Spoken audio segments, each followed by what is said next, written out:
Assalamualaikum warahmatullahi wabarakatuh. Oke, kita lanjutkan saja ceritanya.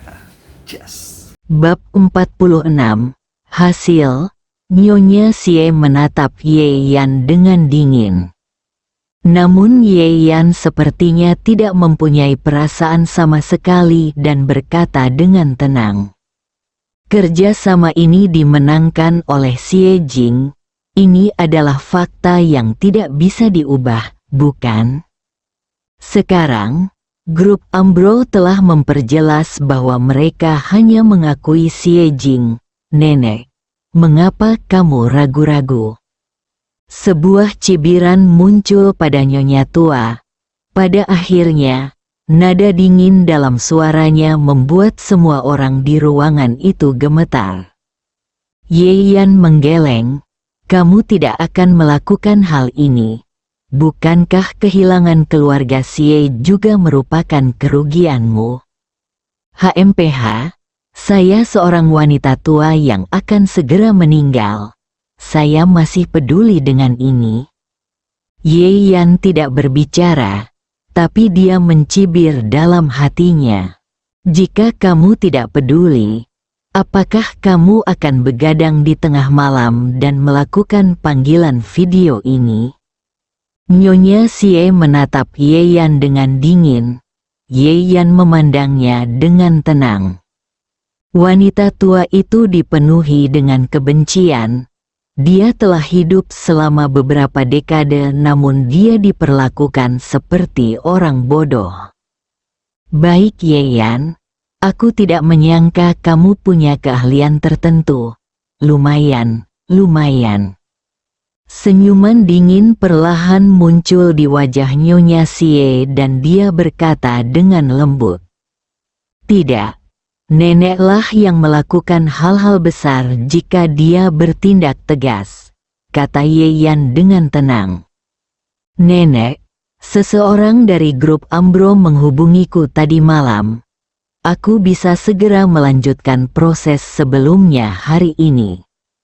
Xie Jing mengambil kesempatan itu untuk berbicara.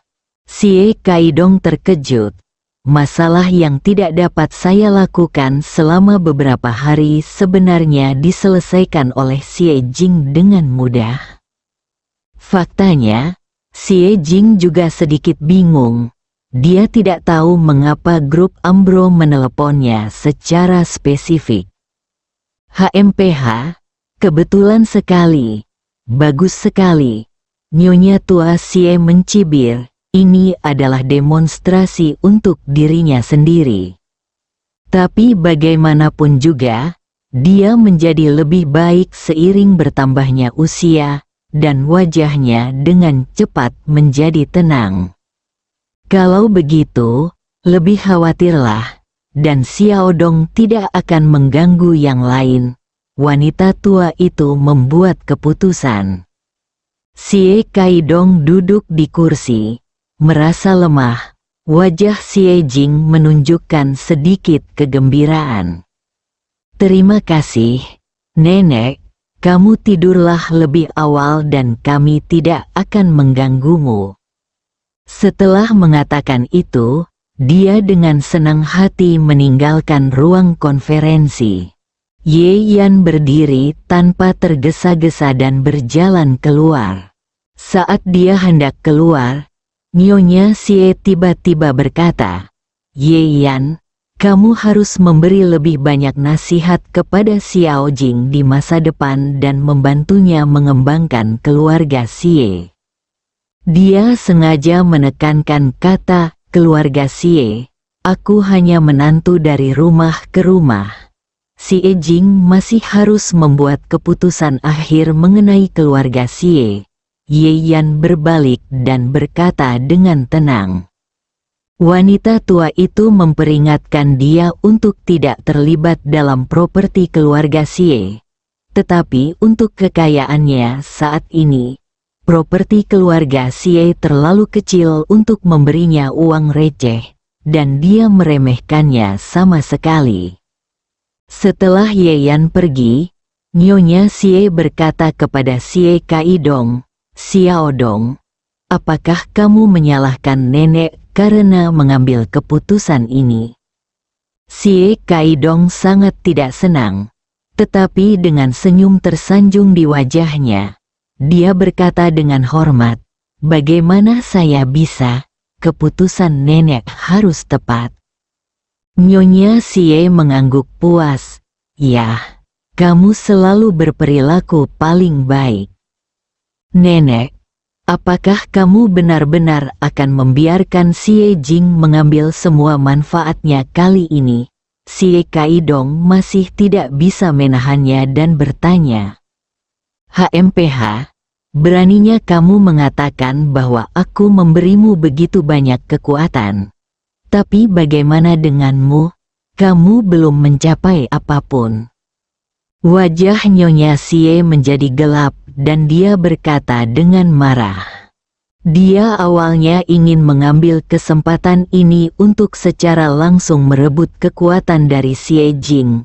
Tetapi dia tidak menyangka bahwa Xie Kaidong benar-benar mengecewakannya. "Nenek, ini sebenarnya bukan salahku.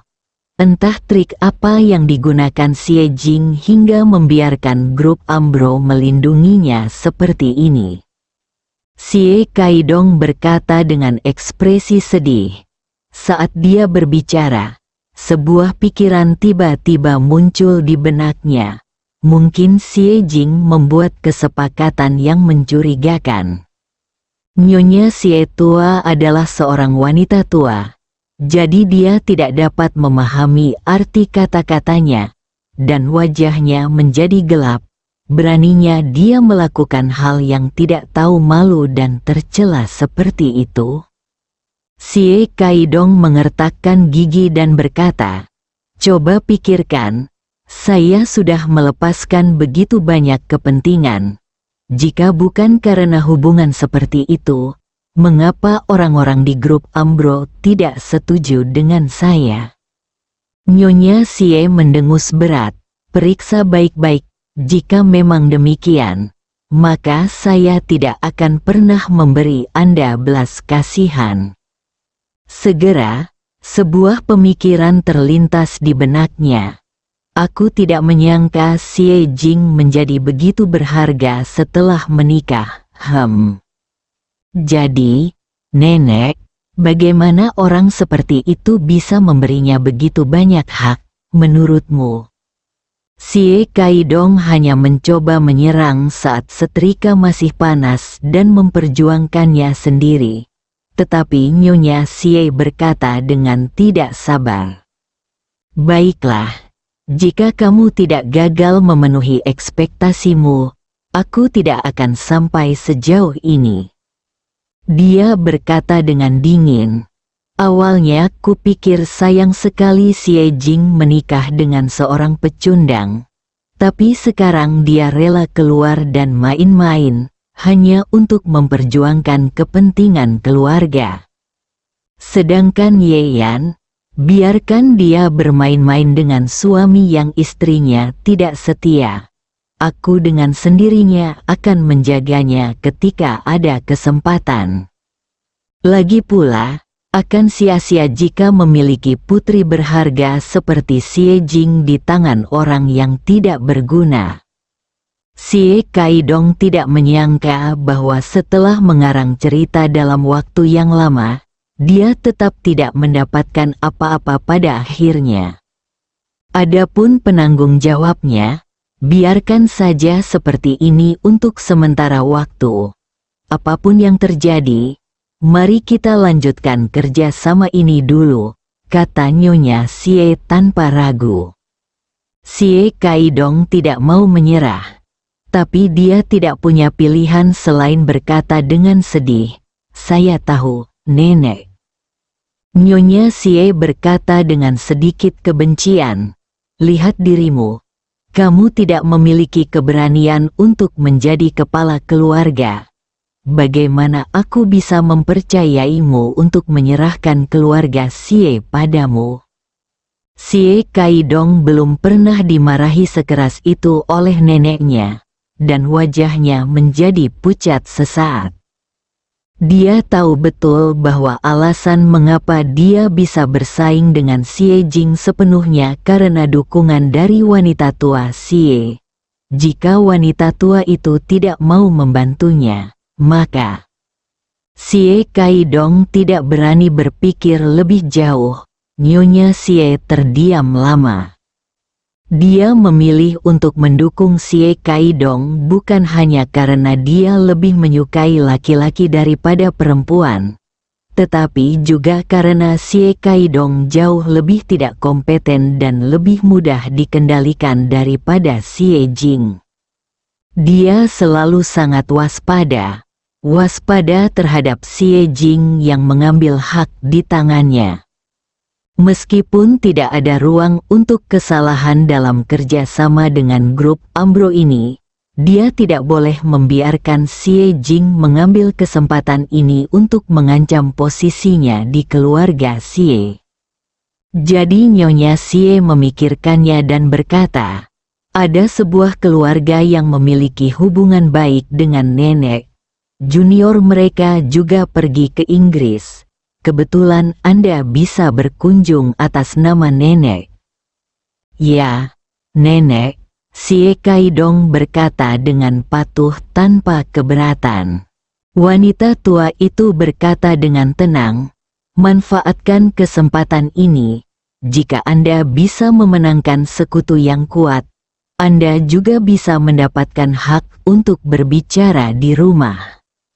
Setelah mengatakan itu, dia memutuskan kontaknya.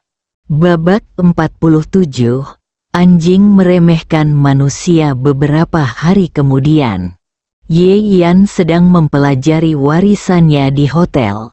Selain keterampilan medis, ia juga memilih beberapa keterampilan tinju dan pedang untuk dipelajari.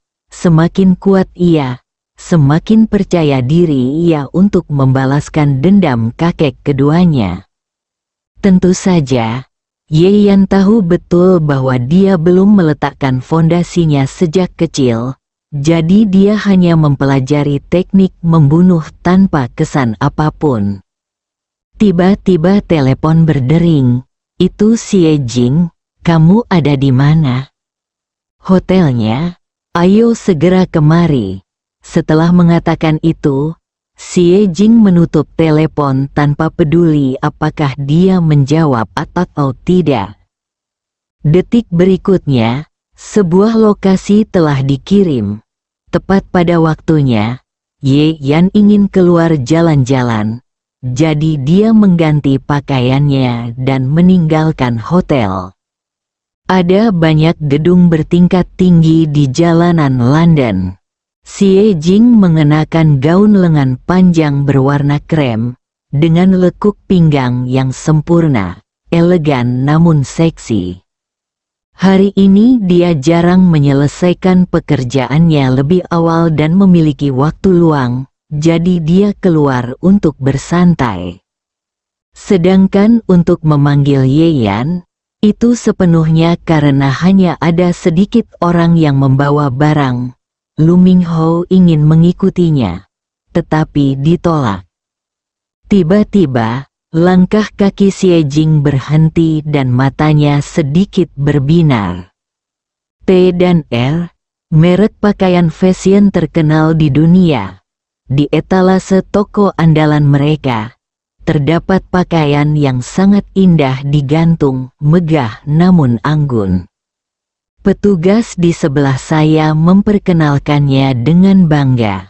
Gaun ini adalah karya terbaru dari Master Internasional Mas Ali Ji. Gaun ini mendapat peringkat pertama di Milan International Fashion Week dan mewakili tren fashion tahun ini. Xie Jing sedikit terkejut. Ibu Ali Ji adalah seorang perancang busana terkenal dunia. Bahkan keluarga kerajaan dari berbagai negara secara khusus memintanya untuk mendesain pakaian.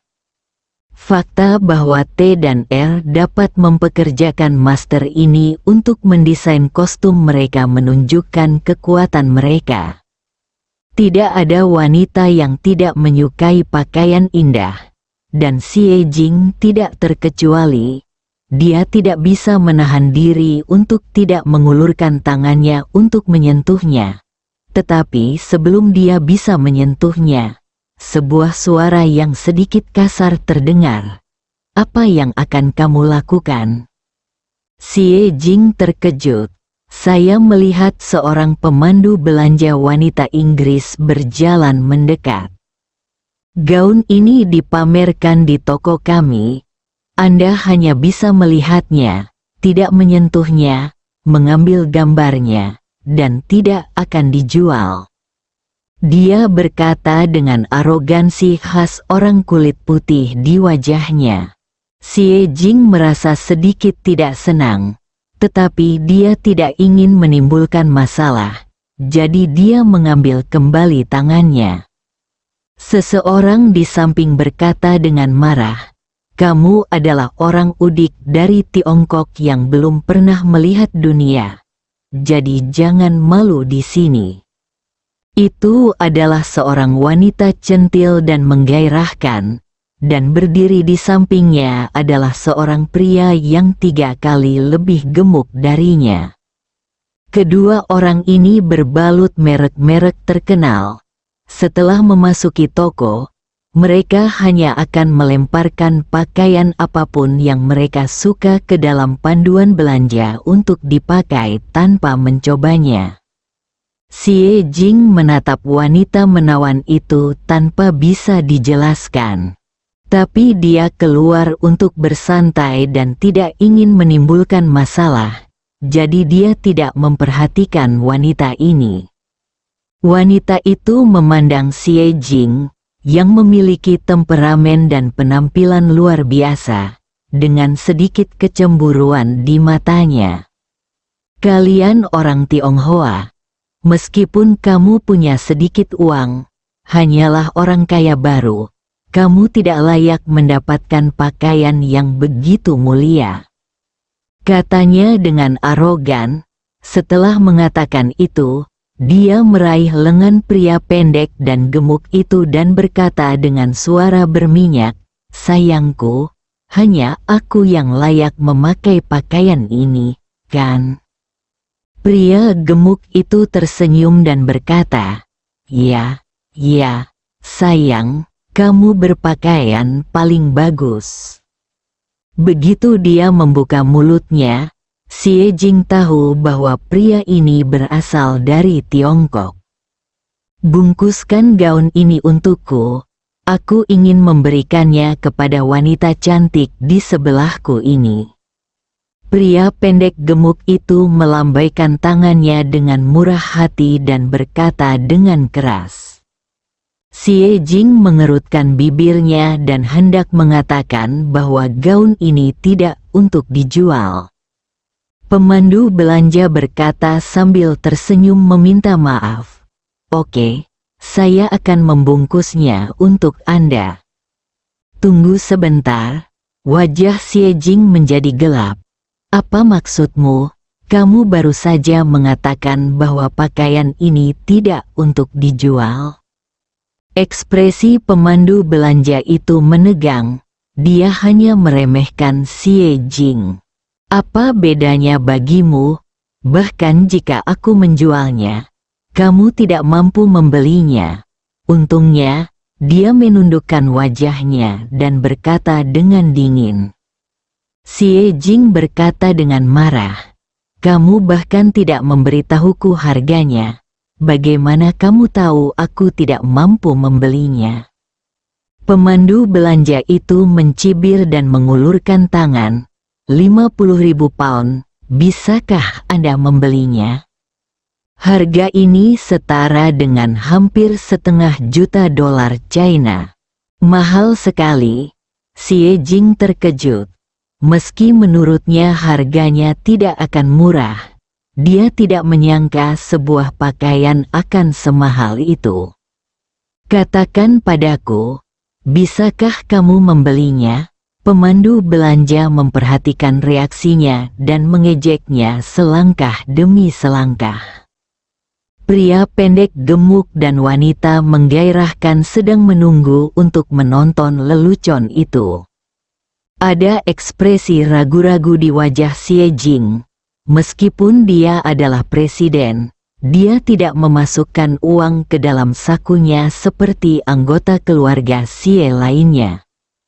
Oleh karena itu, dia sebenarnya tidak punya banyak uang. 500.000 pada dasarnya adalah seluruh tabungannya.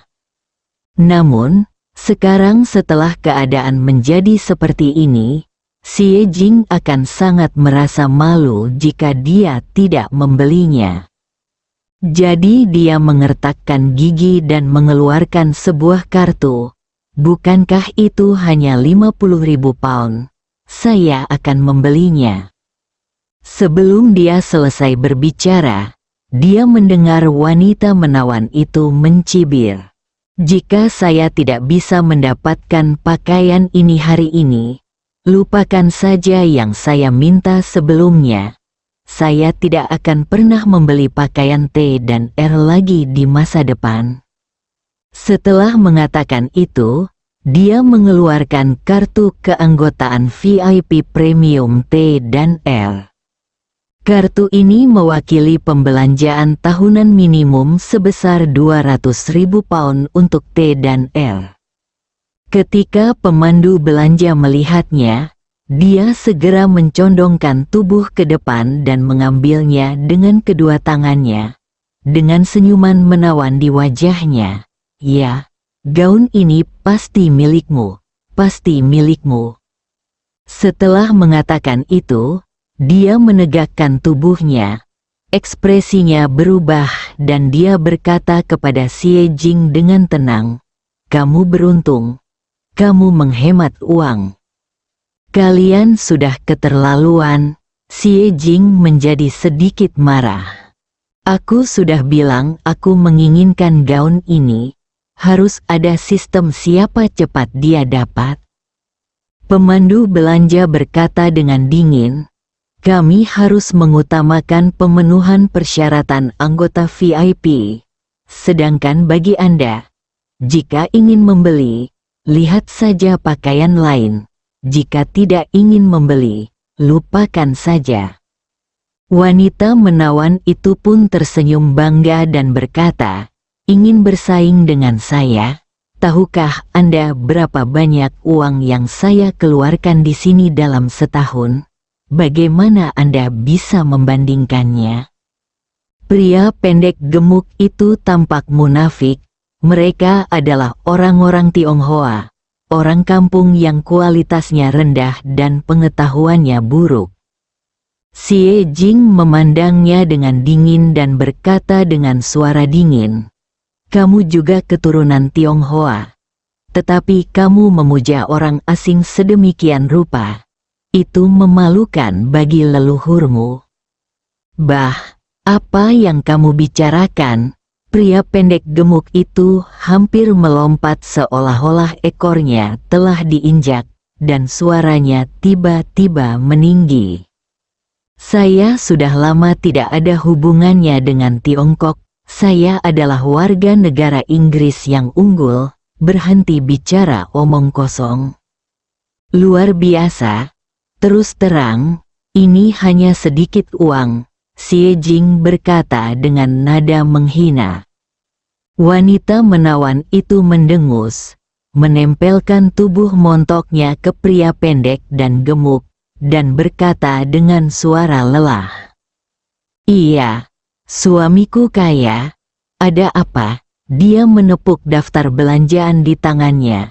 "Jika kamu memiliki kemampuan, mengapa kamu tidak membiarkan suamimu membelikanmu begitu banyak barang?" Xie Jing mengepalkan tangannya, merasa marah. "Kamu Yan?" Apakah dia takut dengan sedikit uang pribadinya? Dia bahkan tidak mampu membeli sebuah kancing di sini. Saat Xie Jing menghela nafas dengan sedih, pada saat ini, sesosok tubuh masuk ke T dan R. Ye Yan berjalan ke sisi Xie Jing dan mengangkat alisnya. Sepertinya aku datang tepat pada waktunya. Bab 48 tidak masuk akal. Mata beberapa orang tertuju pada Yeyan. Mata wanita menawan itu berbinar. Pria ini sangat tampan. Dibandingkan dengan orang di sebelahnya, dia lebih buruk dari babi. Kemudian, matanya tertuju pada pakaian Yeyan yang biasa, dan matanya berubah menjadi jijik. Ternyata dia orang miskin, dia sangat mencari suami seperti apa dia.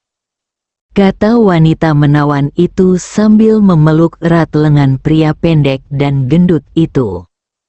Dia tampan tapi tidak bisa dimakan, jadi dia tetap lebih menyukai orang kaya. Senyuman bangga muncul di wajah pria pendek dan gendut itu. Apakah kamu melihatnya? Pria harus kaya agar bisa menarik.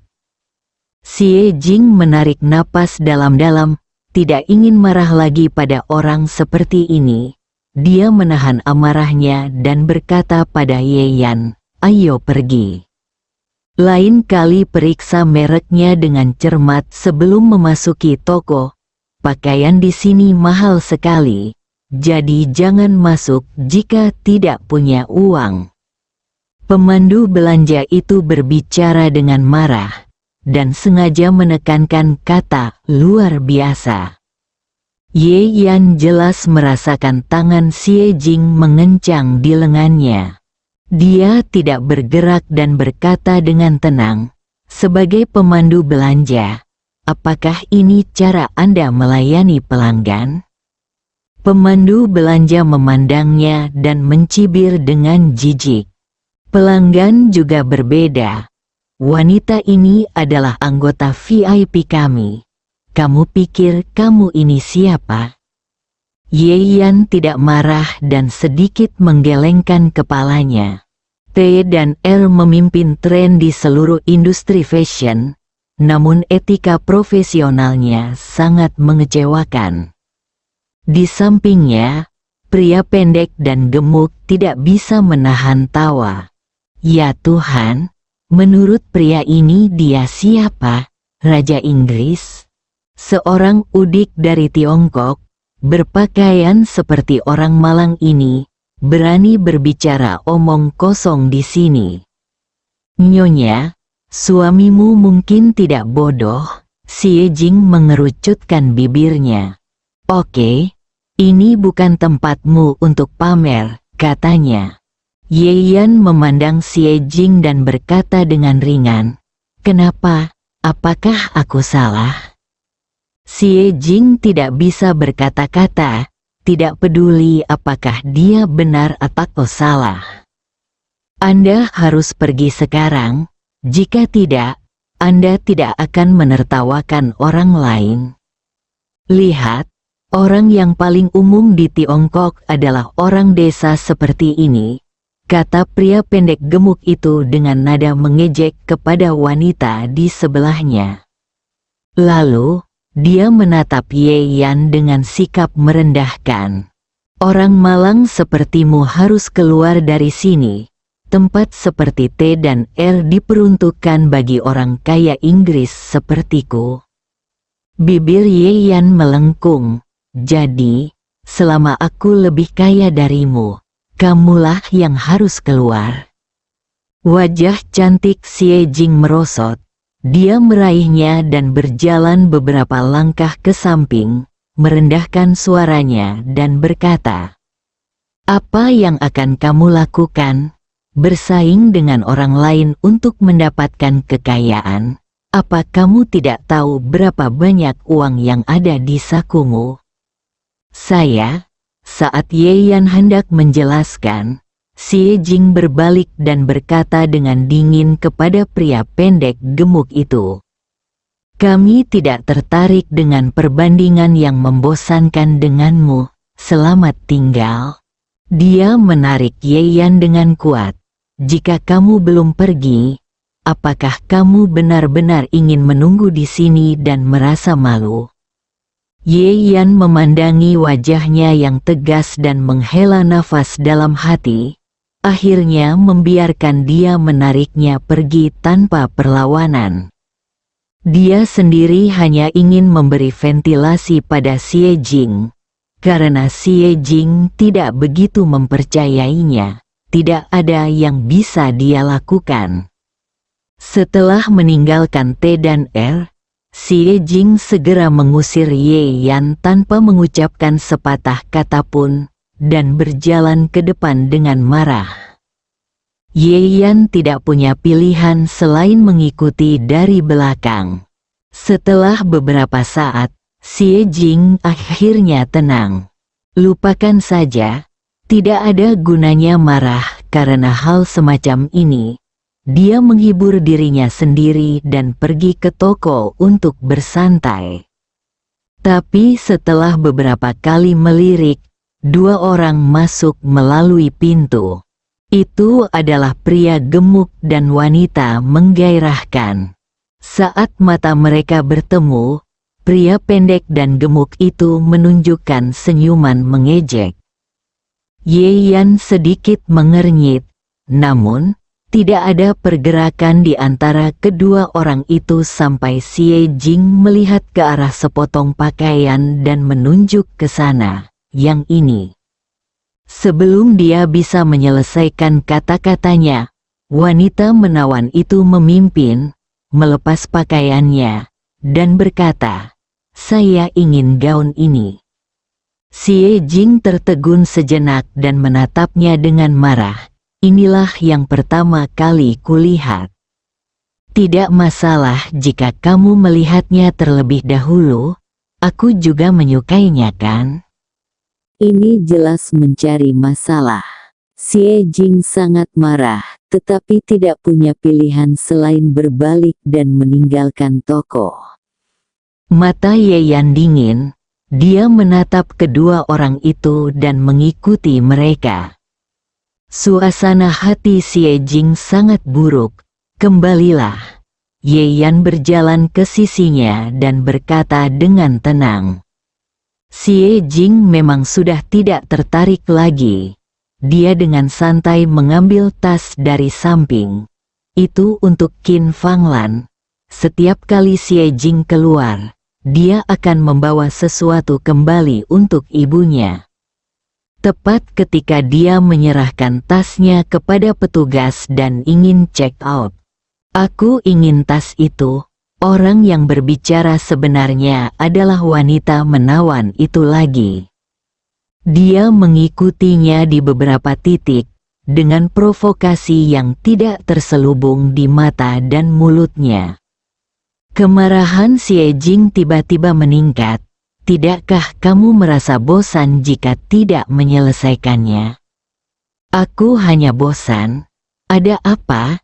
kata wanita menawan itu dengan nada provokatif. "Aku sudah membayar tas ini. Jika kamu menginginkannya, ambil sendiri yang lain," kata Xie Jing dingin. Wanita menawan itu memandang ke petugas kasir. "Saya akan membayar 2 kali lipat." Setelah jeda, dia menambahkan, "Tidak peduli berapa banyak orang ini membayar, saya akan membayar 2 kali lipat."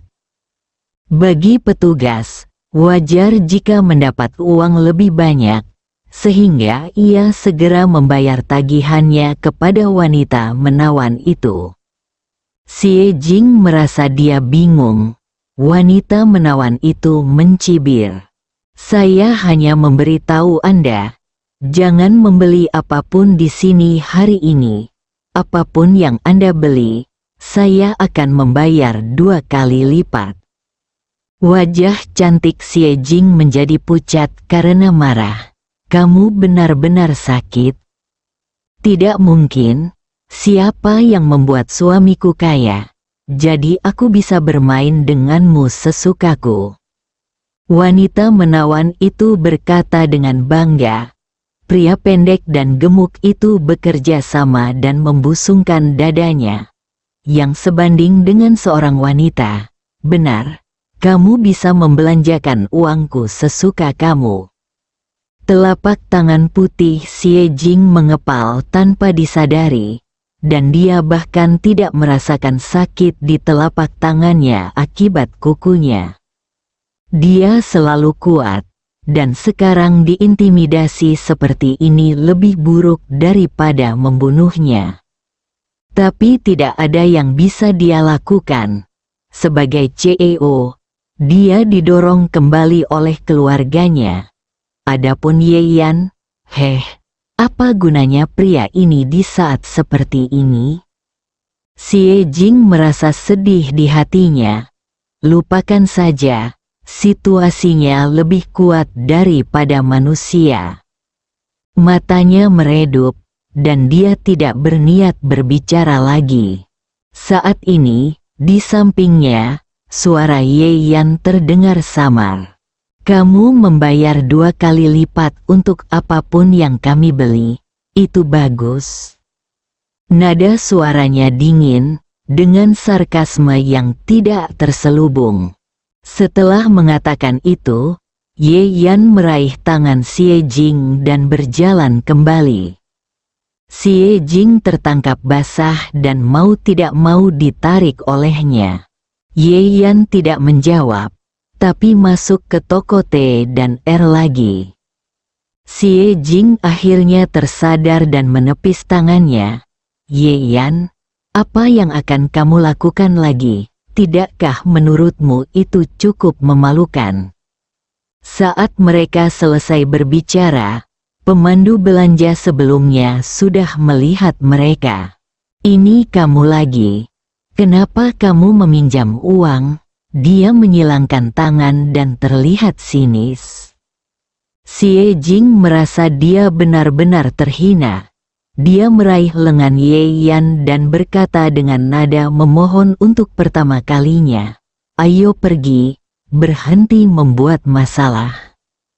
Ye Yan memandang Xie Jing dengan heran. Berdasarkan sikap Xie Jing di masa lalu, dia pikir dia akan meninggalkannya dan pergi, jadi dia sudah siap untuk menghentikannya. Tanpa diduga, dalam situasi ini, dia tidak berniat meninggalkan dirinya sendirian. Ye Yan merasa sedikit hangat di hatinya. Dia menatap Xie Jing dengan nyaman, melihat kepanduan belanja, dan berkata dengan tenang, "Saya ingin semua pakaian di toko ini." Bab 49. Apakah Anda benar-benar membayar? Dalam sekejap, pria pendek gemuk dan wanita memikat mengikuti. Semua orang mengira mereka salah dengar. Pemandu belanja kembali sadar dan memandang Ye Yan seolah dia bodoh. "Tolong jangan membuat masalah di sini. Kalau tidak aku akan memanggil petugas keamanan." Ye Yan meliriknya, "Kenapa? Kamu bahkan tidak berbisnis?" Sebelum pemandu belanja dapat berbicara, pria pendek gemuk itu menepuk pahanya dan berkata sambil tersenyum, "Ya Tuhan, ada banyak orang bodoh di dunia ini. Apakah kamu ingin menertawakanku sampai mati?" Ye Yan memandangnya dengan setengah tersenyum namun tidak tersenyum. "Bukankah aku baru saja mengatakan bahwa kamu akan membayar 2 kali lipat dari harga yang kita beli?" Pria pendek dan gemuk itu merasa telah mengetahui konspirasi Ye Yan. "Apa menurutmu aku bodoh? Tahukah kamu berapa jumlah total pakaian di toko ini? Jika kamu ingin menggunakan metode tingkat rendah seperti itu untuk memprovokasiku, kamu sedang bermimpi, idiot." Setelah mengatakan itu, dia tertawa bangga. Wanita menawan dan pemandu belanja pun tersenyum serasi. Xie Jing menghela nafas. Dia juga merasa Ye Yan sangat marah sehingga dia ingin menggunakan provokasi. Tapi siapa yang akan tertipu seperti ini? Dia berpikir terlalu sederhana. Ye Yan, ayo hentikan di sini. Kalau kamu terus membuat masalah, kamu tidak akan bisa mengakhirinya. Namun, Ye Yan hanya meringkuk di sudut mulutnya. Jadi, selama aku mampu membelinya, kamu akan membayar 2 kali lipat berapapun yang aku belanjakan. Pria pendek gemuk itu tertawa terbahak-bahak hingga keluar air mata. Ya, tolong segera bayar saya dan biarkan saya melihat berapa banyak uang yang Anda miliki. Dia menarik napas beberapa kali, berhenti tersenyum, dan menunjuk ke arah Ye Yan dengan ekspresi mendominasi di wajahnya. Saya menyampaikan kata-kata saya di sini. Selama Anda membayar sesuatu, saya akan membayar 2 kali lipat dari jumlah yang Anda bayarkan. Bayiku bilang kamu tidak bisa membeli apapun di sini hari ini. Sebagai seorang laki-laki, aku harus memuaskannya. Bukan. Perhatikan baik-baik. Inilah keberanian orang kaya. Jika kamu tidak bisa melakukannya, aku akan merangkak keluar dari toko ini. Wanita menawan itu tampak tersentuh. Suamiku, kamu baik sekali. Pemandu belanja pun bersorak kagum. Ye Yan mengangguk sambil setengah tersenyum. Bagus sekali. Wanita menawan itu memandangnya dengan jijik, melambaikan tangannya dan berkata, "Idiot, mari kita lihat berapa lama kamu bisa terus berpura-pura, lalu selesaikan masalah untuknya."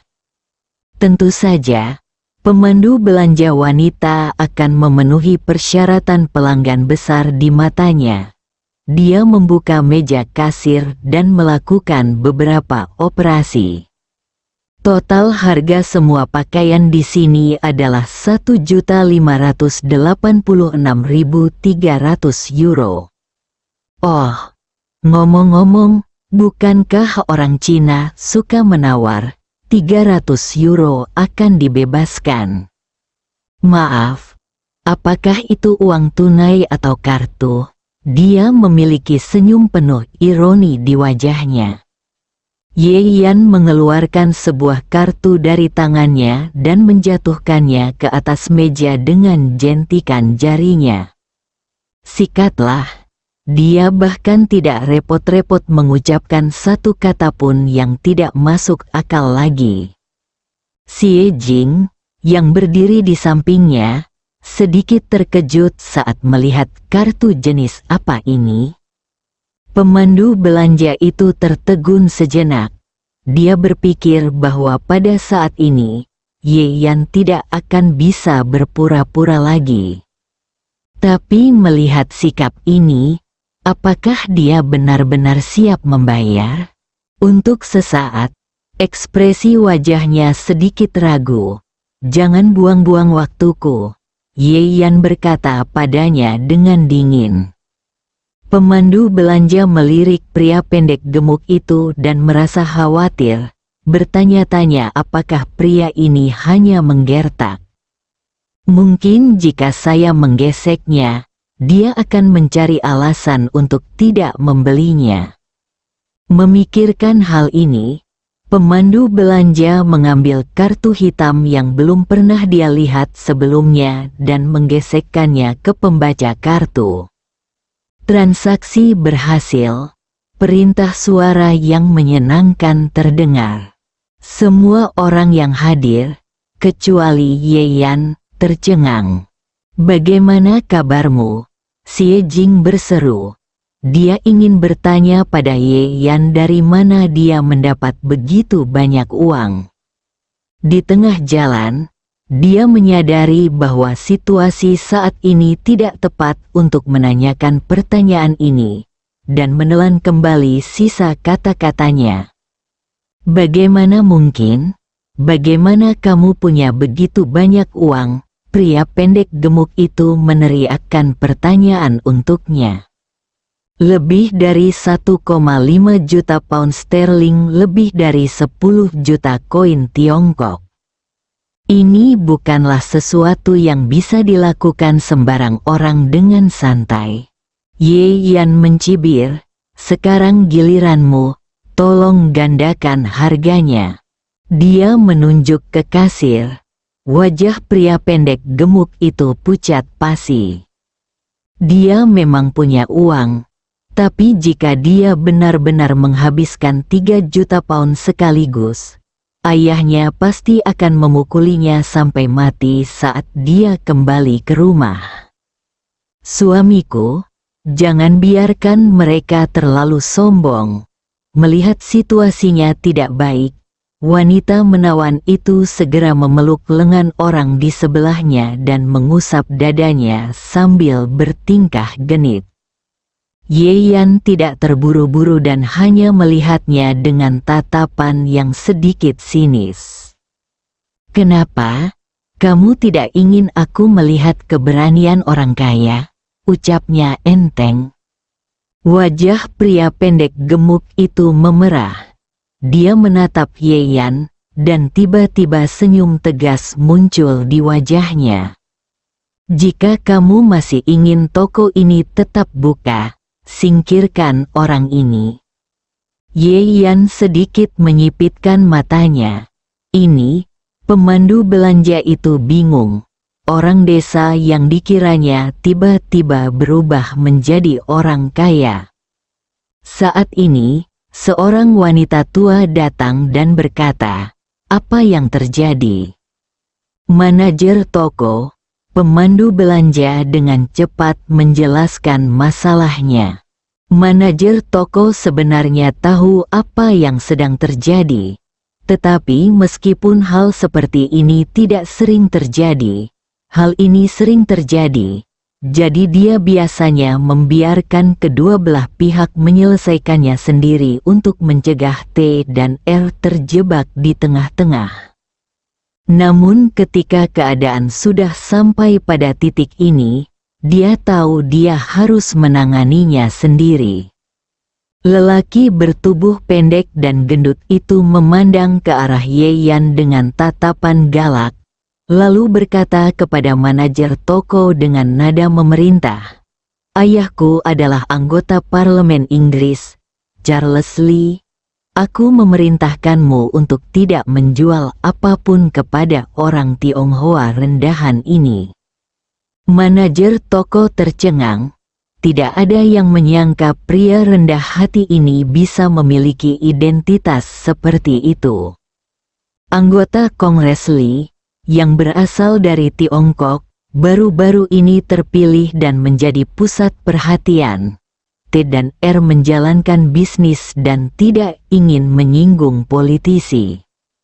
Jadi dia tersenyum minta maaf pada Ye Yan dan berkata, "Tuan, Anda juga sudah melihatnya. Saya benar-benar minta maaf." Dia sangat sopan. Bagaimanapun juga, dia adalah tamu yang murah hati. Pria pendek gemuk itu memasang ekspresi mengejek di wajahnya yang gemuk. "Tahukah kamu, udik desa Tiongkok, tidak masalah jika kamu punya uang. Aku akan tetap mempermainkanmu sampai mati jika aku mau." Dia memeluk pinggang wanita menawan itu dengan semangat tinggi, seolah-olah dia tidak repot-repot menatap Ye Yan lagi. "Aku senang hari ini, jadi aku akan memberimu jalan keluar. Kalian berdua berlutut di tanah dan bersujud 3 kali kepadaku, lalu kalian bisa keluar. Kalau tidak, aku akan meminta keamanan di sini untuk membuangmu ke jalan." Pemandu belanja memandang Ye Yan dengan mata ternganga, dan dia juga berharap Ye Yan tidak beruntung. Meskipun manajer toko agak bersimpati, dia tidak berniat berperang melawan anggota Kongres negaranya demi kedua orang asing tersebut. "Jangan melangkah terlalu jauh, kalau tidak aku akan mengadu ke kedutaan besar Tiongkok. kata Xie Jing dengan wajah tenggelam. Pria pendek dan gemuk itu tampak menghina. Kami hanyalah dua warga sipil. Apa yang dapat mereka lakukan terhadap saya? Wajah Xie Jing sedikit bingung, tapi Ye Yan sama sekali tidak khawatir.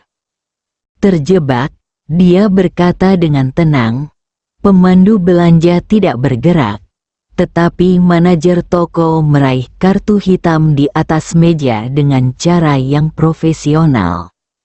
Tidak ada yang memperhatikan bahwa ketika dia melihat kartu itu dengan jelas, pupil matanya tiba-tiba menyusut karena terkejut. Itu adalah kartu hitam dengan garis-garis emas yang aneh di atasnya. Dia tahu hal ini.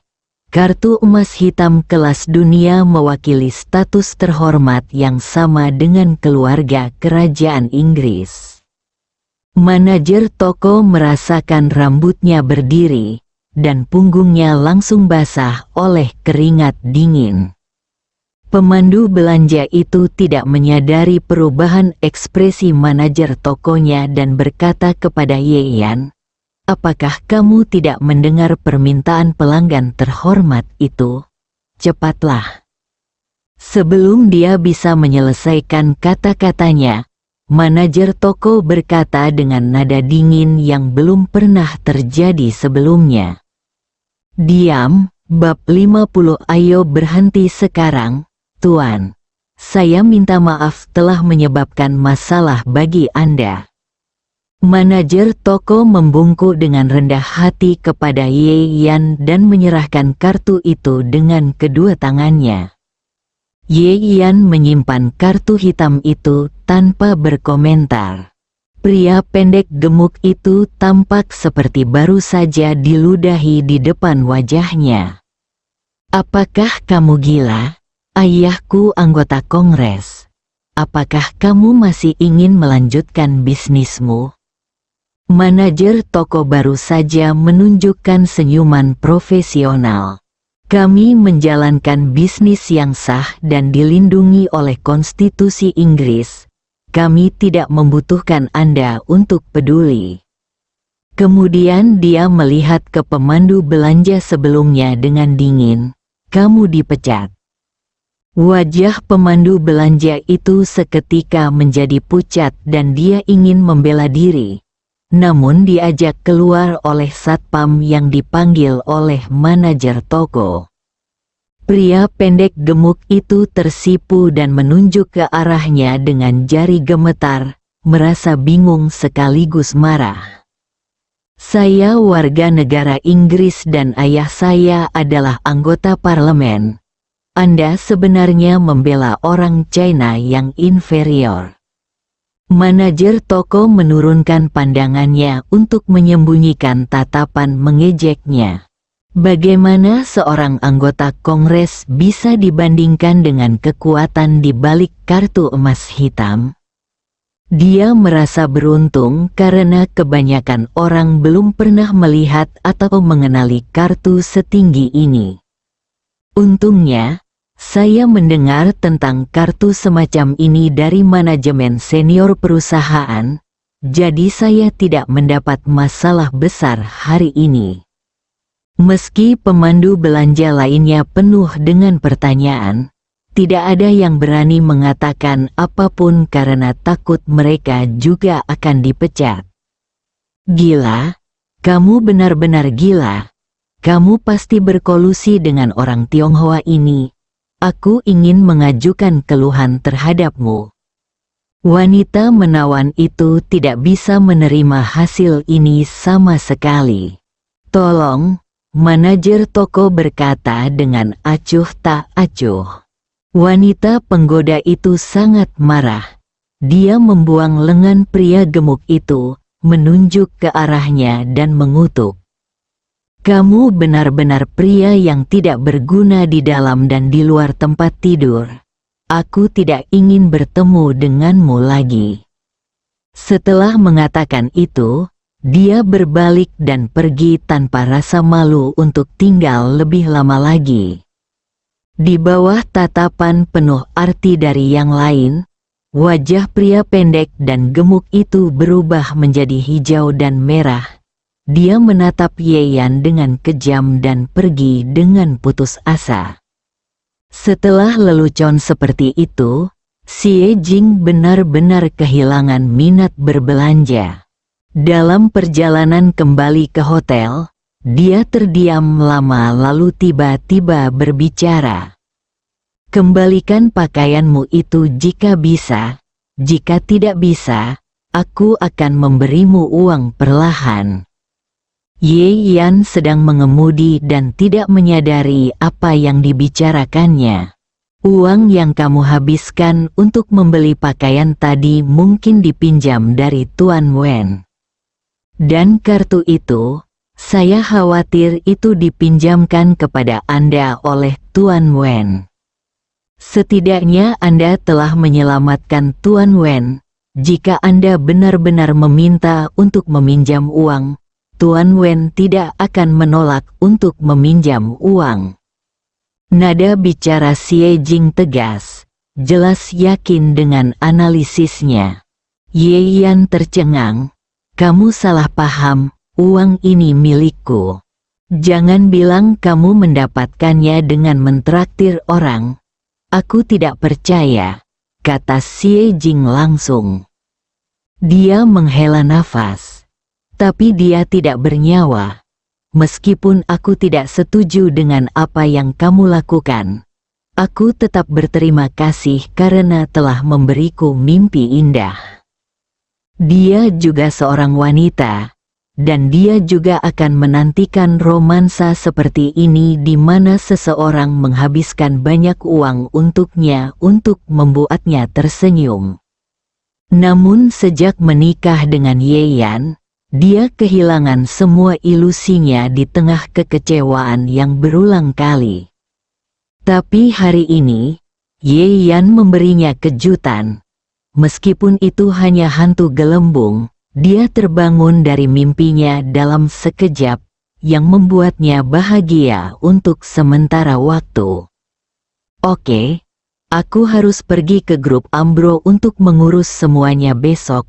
Jika aku ingin istirahat lebih awal, aku harus segera kembali. Suasana hati Xie Jing sedikit rumit, dan setelah apa yang dia alami hari ini, dia merasa sedikit lelah. Ye Yan memperhatikannya bersandar di kursi dan memejamkan mata untuk beristirahat, dan tidak bisa menahan senyum pahit. Apa nama benda ini? Di klub di suatu tempat. Xie Kaidong sedang duduk di sofa, namun wajahnya tidak sombong seperti sebelumnya, melainkan terlihat sangat rendah hati. Ada orang lain di dalam kotak. Seorang wanita. Saudari Ting, mengapa orang yang kamu sebutkan yang dapat membantu kami belum datang? Apakah dia dapat diandalkan? Wanita itu ternyata adalah Huang Tingting, yang memiliki konflik dengan Xie Jing di jamuan makan. Keluarga yang disebutkan Nyonya Tua Xie hari itu adalah keluarga Huang. Wanita tua itu tidak tahu tentang keterikatan antara Huang Tingting dan Xie Jing, dan rencana awalnya adalah mencari dukungan untuk Xie Kaidong di luar. Tanpa diduga, saat keduanya bertemu dan mengobrol, mereka berdua membenci Xie Jing dan langsung akrab. Berhenti bicara omong kosong dan tunggu dengan sabar. Jika orang yang akan segera datang bersedia membantu kita, Xie Jing akan mati.